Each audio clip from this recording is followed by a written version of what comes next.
Hello dear students, I welcome you to this lecture.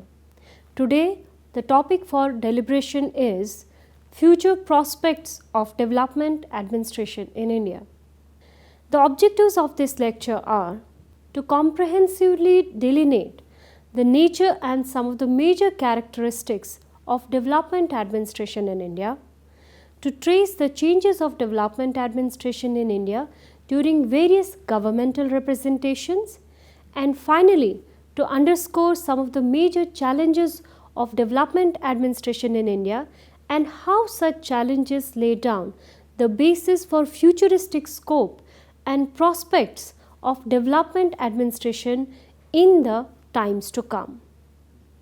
Dear students, the origin of public administration was essentially and pretty much limited in nature when it comes to its applicability across the public domain. But with the passage of time, its scope and prospects have expanded beyond comprehension, primarily due to its all-exclusive involvement across almost every public dimension. It's absolutely irrelevant if a person wants to insulate himself or herself from the shadow of development administration. Fact is, whether you want it or not, development administration will affect everybody directly or indirectly, one way or the other.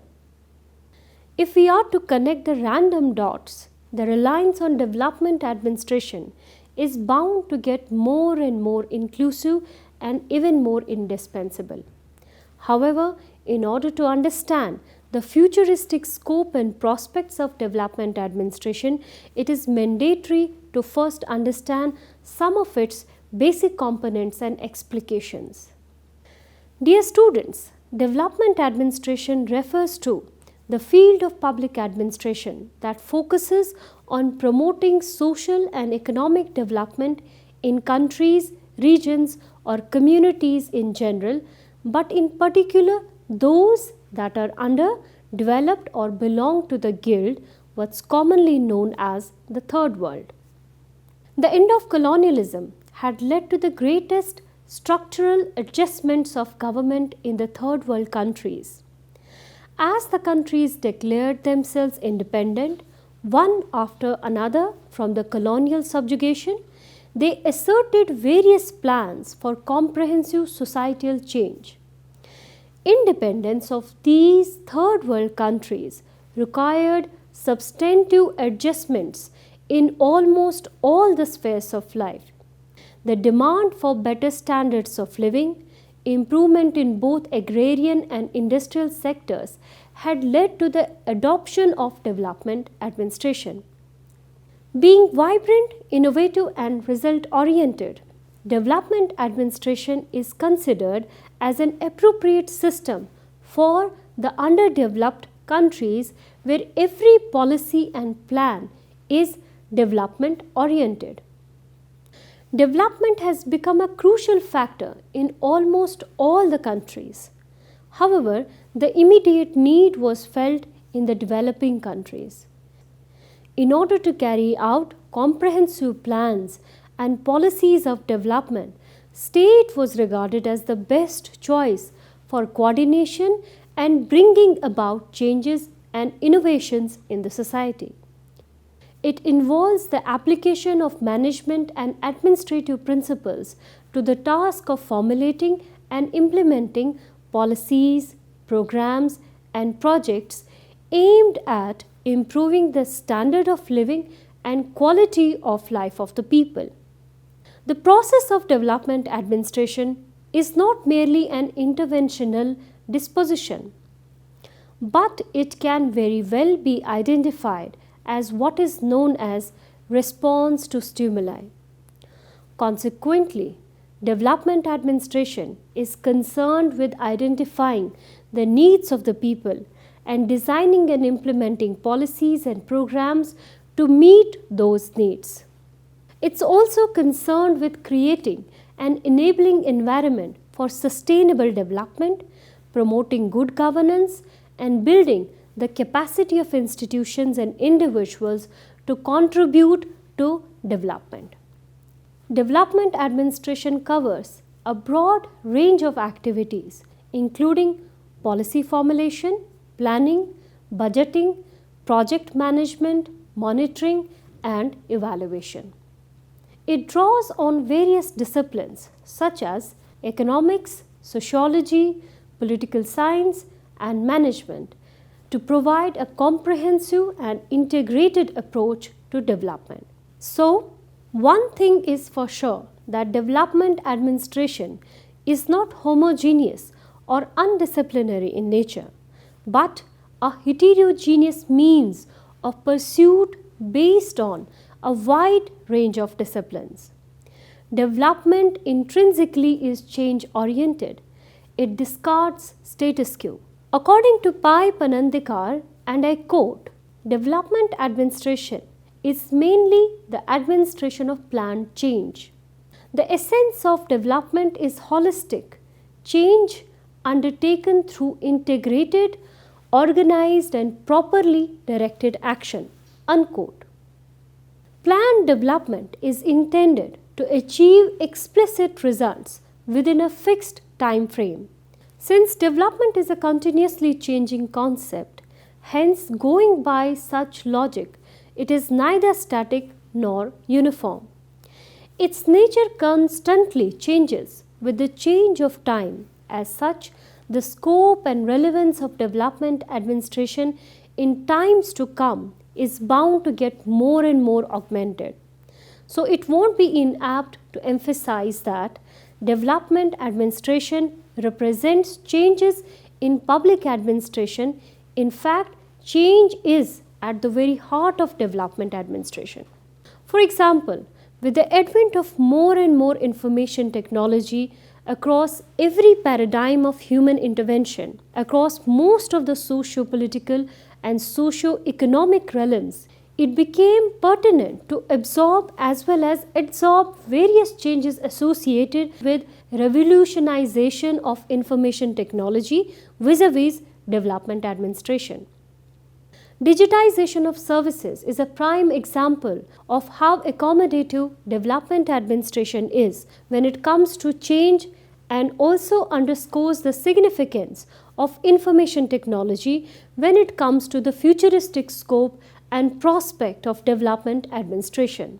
In order to situate the future scope and prospects of development administration in India, it is quite essential, first, to understand the nature of development administration, which can be determined by various parameters. First, decentralization.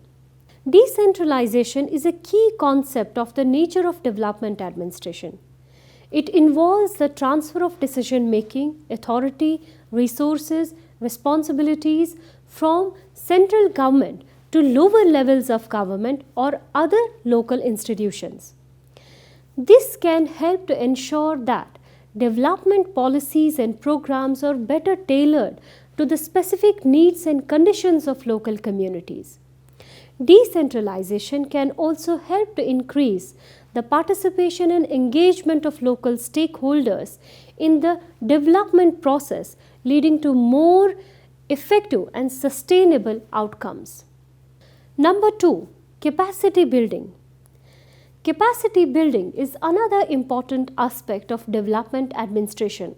It involves the process of strengthening the knowledge, skills, and abilities of individuals, institutions, and communities to effectively carry out development activities. This can include training and education programs, technical assistance, and other forms of support that help to build the capacity of individuals and institutions to plan, implement, and manage development programs and projects. Number 3, collaborative approach. Development administration often involves a collaborative approach to development, bringing together various stakeholders including government agencies, non-governmental organizations, civil society groups, and private sector actors. This collaborative approach can help to ensure that development policies and programs are better designed to address the needs and priorities of different stakeholders, and that they are more likely to be effectively implemented and sustained over the long term. Next is focus on sustainability. Sustainability is a critical aspect of development administration, as it is concerned with ensuring that development efforts are environmentally, socially, and economically sustainable over the long term. This involves ensuring that development programs and projects are designed and implemented in a way that does not deplete natural resources or degrade the environment, while also promoting social equity and economic growth. Sustainability also involves building the capacity of institutions and communities to effectively manage and maintain development outcomes over the long term. Next is emphasis on planning.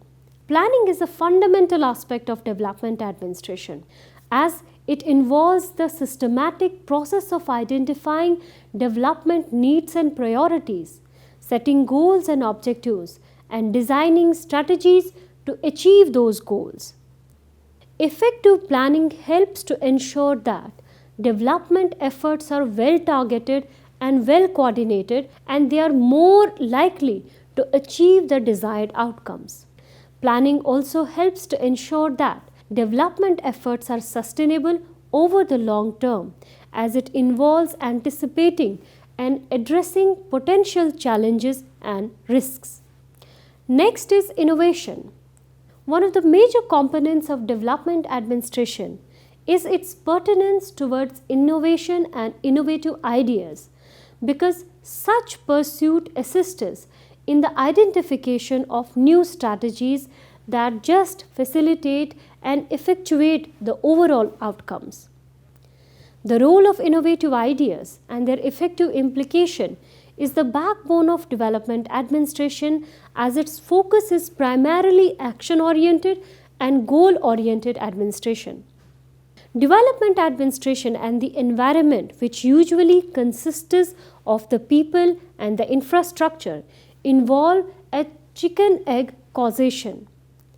Unless and until administration is not improved much, the environment around cannot be changed. And then if the environment around is not changed much, the administration is not improved either. If we analyze decentralization as one of the primary components of development administration, there is a rapidly growing scope of privatization, which is manifestation of decentralization one way or the other. Decentralization dilutes the power and involvement of centralized power structures, paving way for more and more decentralized institutions, and an individual is the very basic component of such decentralization. In present era, individuals can make a lot of impact developmental wise and otherwise as well, and that is why privatization has flourished by leaps and bounds. In fact, in case of India, up until its economic isolationism marking the era till 1990, there was not much to speak about when it comes to economic development. But as soon as economic liberalization started happening 1990s onwards, under the distinguished leadership of the then Finance Minister Dr. Manmohan Singh, private enterprise got a much needed push. Eventually, the whole schematics of decentralization under the umbrella of liberalization and privatization led India towards the path of economic development, which means development administration had a scope enhanced at that point, and there is every likelihood that such scope and prospects is bound to get more and more deterministic in the future as well. Besides, another important feature of development administration focuses on collaborative action. Now, if we again analyze the economic liberalization and privatization that India has embarked upon, it's yielded that cooperation, both economic and political, has been an important feature. Regional cooperation initiatives have been already initiated like ASEAN, EU, NAFTA, SAFTA, African Union, SAARC, G5, G20, so on and so forth. Such initiatives not only lead to economic prosperity and economic dependence among its member states, but also concomitantly leads towards political stability as well. The best example in this regard is the European Union, a continent marred by centuries of conflict involving the infamous World War I and World War II. Once the European countries came together, beginning with communities and finally ended up one of the greatest socio-political and socio-economic alliances of all the time.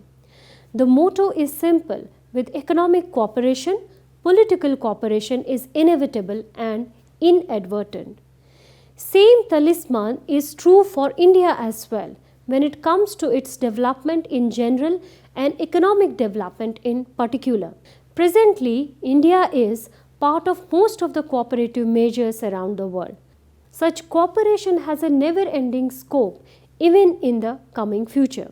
Moreover, with more and more advent of post-colonialisms like postmodernism and post-structuralism, ideologies based on acknowledgement and cognizance of diversification of interpretations and deconstruction modulations, the ideological paradigm that forms the foundation of development administration, there is more and more expected change, more precisely ideological change. For example, feminism has emerged as a dominant ideology over the period of time, and even more interestingly, it's a very diversified ideology itself, like liberal feminism, radical feminism, socialist feminism, subaltern feminism, ecofeminism, so on and so forth.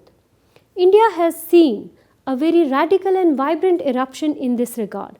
For example, Uma Narayan, Chandra Mohanty, Vandana Shiva and others alike represent the diverse forms of feminism in India that has revolutionized ideological as well as practical manifestation of development over the period of time. Hence, inculcation of various ideologies like feminism has hugely influenced the magnitude as well as direction of development and thus also the development administration. Development administration is required to be responsive and accountable. A top-down, bottom-up flow of communications and initiative is recognized as the main element in accountable administrative capacity. The tendency for policy making to be highly centralized in administrative structures is further recognized as a major constraint on attempts to nurture responsive and accountable administrative capacity. Centralized administrative structures of the new states have their origins in the legacy of the colonial administration. Innovation, creativity, adaptability, and flexibility are crucial in planning and administration of development activities. It is widely recognized that these requirements can be facilitated by a development-oriented administration. A development administrative system requires highly motivated personnel at all levels. Such personnel should be committed to the development goals and should have a high degree of enthusiasm to accomplish them. They need to possess and demonstrate their willingness, dedication, and even perseverance to achieve the progressive goals of development. The relevance of accountability in case of development administration is a key feature to assure that its scope and prospects in development administration are irreplaceable and irreproachable. What separates the traditional administration from development administration is the trivial political or bureaucratic involvement in case of the latter. As traditionally, development included lot of importance given towards political machinery and bureaucracy. With more and more advent of information technology and even more advancement in people centrism, development administration has seen a revolutionary change in terms of how development has metamorphosed. For example, a common man who has access to information technology and some urge to do better for the society can single handedly impact even one of the biggest and one of the largest institutions like a state. Every now and then we see lot of individuals filing litigations against state which was not possible at all a few decades back. Such development explicitly highlights how people-centrism has emerged significantly as one of the defining factors in case of development administration. There is every likelihood that such direction of development administration in the future to come is most likely to get burgeoningly enriched, hence highlighting a lot of purposeful pursuit in this regard. One of the substantial characteristics of India is its very diverse and cosmopolitan composition. There is a rich diversity in culture, languages, religion, class, race, color, so on and so forth. Development of each and every diversification from all possible angles is a serious accomplishment, and that is where development administration has a huge scope and applicability today, tomorrow, and even more times to come. The concept of development covers not only human development but also political development. Human development includes both social and civil development. Social development includes the provision of social services like education, health and recreation, and provision of righteousness for the socially underprivileged groups such as scheduled castes, backward classes, and women. Civil liberties and political rights fall under the provision of civil development. The diversity in terms of future prospects of development administration in India can very well be understood in the form of various analogies like development administration is related with the democracy and development. India is the world's largest democracy, and there is an additional responsibility in terms of its grandeur vis-a-vis democracy. Development administration plans its policies of development for the upliftment of a country's economic, social, and political situation.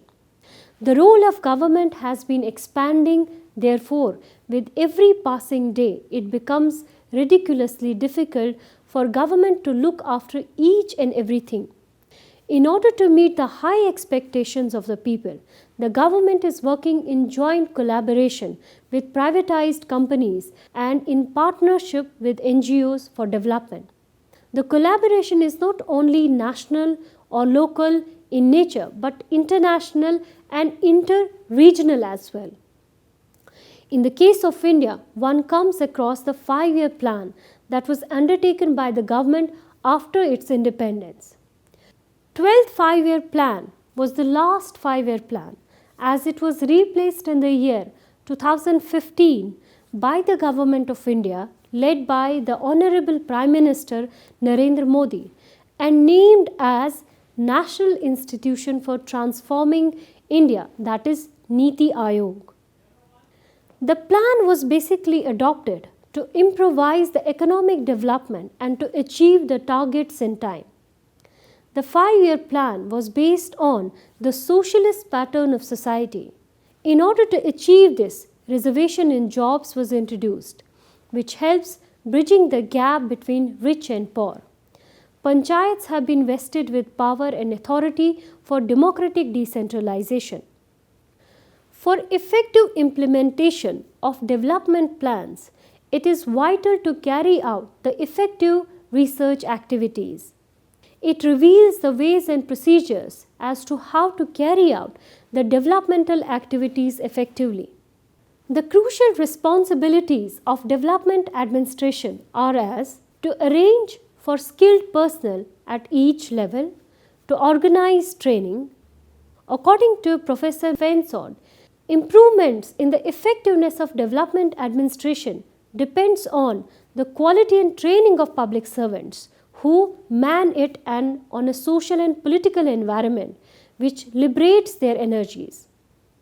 Structural adjustments can work, no developmental miracles where administrative manpower is inadequate or the will to develop is lacking. The secret of development is not concealed in the intricacies of government or administrative structures.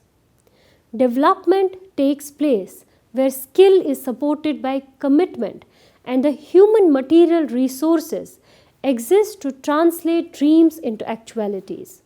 Make actual use of profession managers and bureaucrats. Embrace enhanced devices of planning and management. So, in a nutshell, the best way to understand the future prospects of development administration in India is to understand some of the general challenges faced by development administration so far, which are the inadequate concern with people-driven development. Development administration has been developed keeping in view the objective of people-oriented development. In a country, people live in different communities. In such a situation, no general policy can bring about the overall development of the people. This requires community-oriented development policies. Bureaucratic domination in development. The role of bureaucracy as the main tool of development is also questioned. The bureaucracy is an efficient instrument with which administrative policies are implemented.